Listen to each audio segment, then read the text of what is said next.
Welcome to my channel. ఈరోజు చామగడ్డలు పులుసు చేస్తున్నాను. చూసి మీరు కూడా ట్రై చేయండి. చామగడ్డలు 1/2 కేజీ తీసుకుని నీట్గా కడుక్కోవాలి. తర్వాత 10 నిమిషాలు వాటిని ఉడికించుకోవాలి. కావలసిన పదార్థాలు: ధనియాలు, గసగసాలు, లవంగాలు, జీలకర్ర, వెల్లుల్లి రోట్లో వేసుకుని దంచుకోవాలి.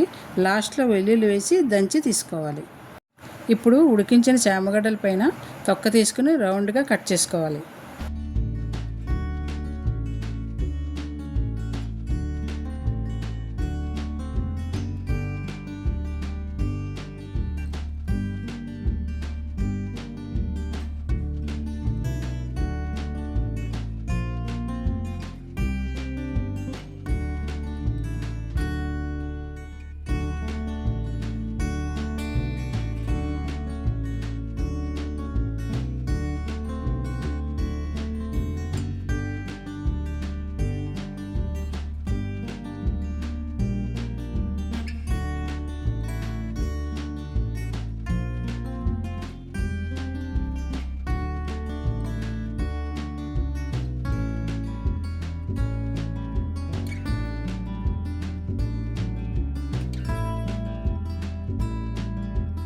ఇప్పుడు స్టవ్ పై గిన్నె పెట్టుకుని 2 స్పూన్ల ఆయిల్ వేసుకుని ఉల్లిపాయ ముక్కలు, పచ్చిమిరపకాయ ముక్కలు వేసుకుని వేపుకున్నాక చామగడ్డలు, దంచి పెట్టుకున్న మసాలా వేసుకుని కలుపుకోవాలి.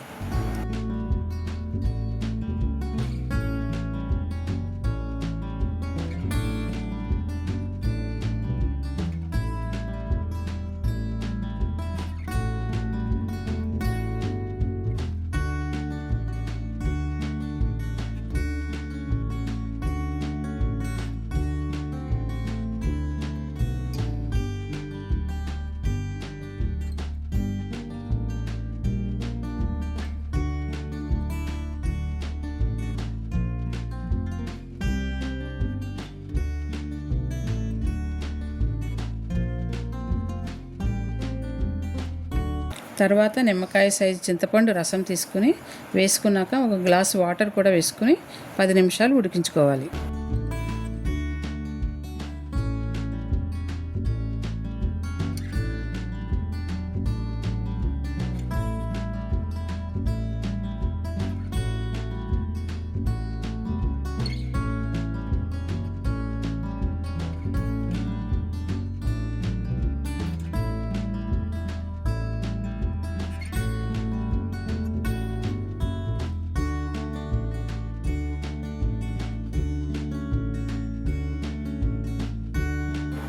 దించే ముందు కొత్తిమీర చల్లుకోవాలి. ఈ చామగడ్డల పులుసు వేడివేడి రైస్లోకి చాలా అద్భుతంగా ఉంటుంది. మరిన్ని వీడియోల కోసం లైక్ చేసి సబ్స్క్రైబ్ చేయండి.